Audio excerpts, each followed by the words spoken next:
Pemirsa Gatra TV, Anda kembali menyaksikan Gatra Insight. Setelah tadi saya dengan Pak Muluso membahas beberapa tarif cukai yang akan naik, ada dari minuman berpemanis, ada juga dari kantong plastik dan juga kendaraan dengan emisi karbon. Kita kembali ke masalah corona yang sedang hangat-hangatnya di Indonesia setelah ini memunculkan sebuah kegaduhan juga Pak Muluso mengenai statement dari Menteri Kesehatan Bapak Terawan juga. Itu apakah memang gaya komunikasi Pak Terawan seperti itu atau seperti apa?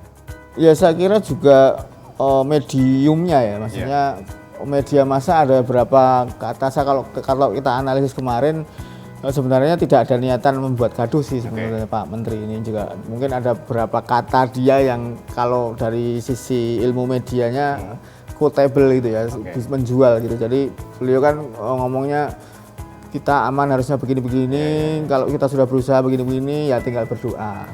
Nah kemudian dikutip ada beberapa media yang mengutip mengatasi corona dengan berdoa. Nah ini jadi menimbulkan apa namanya polemik di masyarakat, kok cuma gitu. Ini menterinya bagaimana sih ini? Di media sosial beramai.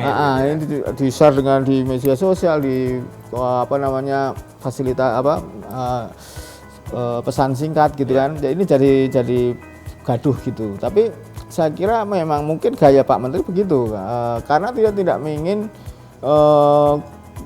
wabah ini juga jadi berdampak negatif secara ekonomi gitu ya. Karena kalau sudah ya kemarin kita sudah buktikan bahwa banyak orang akhirnya ketika ada terbukti orang yang terjangkit di Indonesia, kemudian tiba-tiba ada gerakan orang memborong makanan, memborong apa namanya masker. Nah ini ya sanitizer juga ya. Ini juga harganya juga naik, kemudian kalau berkali lipat gitu. Nah ini juga bahwa seharusnya memang pemerintah sudah benar memberikan arahan kemana, tapi ini yang belum banyak dilakukan secara masif gitu ya. Dari seharusnya di awal-awal dulu ketika virus ini di China sudah rame, kemudian beberapa negara sudah kena, pemerintah sudah mengadakan edukasi itu secara masif. Nah ini yang belum dilakukan saya kira, dan mungkin gaya berkomunikasi Pak Menteri itu ditangkap Pak Presiden kan kalau nggak salah, kemudian ada penggantinya, ada juru bicara yang akhirnya memberikan statement yang lebih bagus. Nah tidak perlu memancing gitu ya, memancing orang berpolemik. Saya kira itu sudah menarik juga, tapi intinya kalau kita sebagai warga juga harusnya sadar bahwa ini nggak perlu kita panik gitu kan, karena tadi saya sudah bilang ini hanya flu biasa yang memang dari sisi catatan datanya dampaknya juga nggak lebih besar daripada penyakitnya yang sama, misalnya SARS, misalnya MERS gitu. Jadi ya mungkin karena ada efek media sosial tadi yang membuat orang tambah panik gitu. Dulu kan nggak terlalu panik kalau misalnya ada virus ini, dan kalau kita mengalami dulu memang ya hidup seperti biasa aja, tidak ada gerakan pemborong apa-apa gitu. Nah sekarang mungkin karena ada efek-efek itu, jadi ini lebih rame gitu. Tapi intinya ya itu tadi, tidak perlu panik, tapi hidup seperti biasa gitu kan.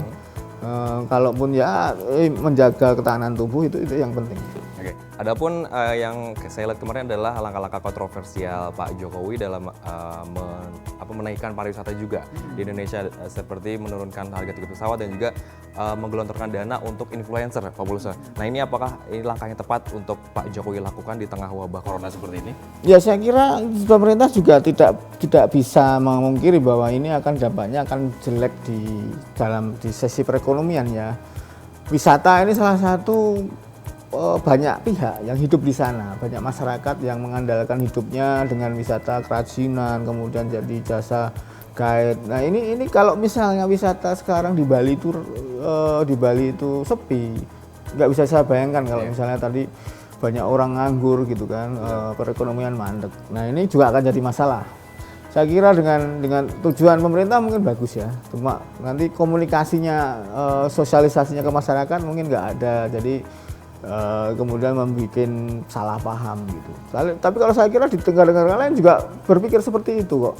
Jadi ada insentif, ada fasilitas. Mungkin memang ada salah misalnya bagaimana kalau misalnya turisnya membawa. Nah ini yang perlu, apalagi kita nggak bisa mengandalkan deteksi di bandara gitu kan. Deteksi di bandara itu kan cuma hanya melihat suhu tubuh, tidak melihat ini dia ada coronanya apa tidak. Suhu tubuh kalau turun ya atau mungkin terlalu panas tinggi gitu ya, itu mungkin nggak boleh masuk. Tapi kalau cuma demam biasa, apakah kita nggak boleh masuk gitu? Nah ini juga apa namanya, sistem yang kita punya ini juga nggak terlalu efektif untuk kemudian dampaknya kan menolak orang untuk datang. Tapi di sisi lain kita juga perlu orang untuk datang kan, untuk berwisata gitu. Nah ini ya mungkin perlu ada penyelesaian di sana, misalnya tadi lalu deteksi atau menyiapkan rumah sakit. Nah ini yang saya tadi bilang ada kesalahan di sana, bahwa pemerintah tidak mensosialisasikan dengan baik apa yang seharusnya dilakukan masyarakat. Kemudian mungkin dulu ketika zaman Orde Baru, sekarang informasi itu langsung turun dari atas ke bawah di sistem di desa-desa, ada Babinsa, ada seperti itu, harusnya sudah ada. Nah sekarang ini harusnya ditiru, karena apa, agar tidak terjadi kepanikan. Oke, seperti intinya agar tidak terjadi kepanikan pemirsa ya. Oke, baik, pemirsa Gatra TV, Gatra Insight akan segera kembali.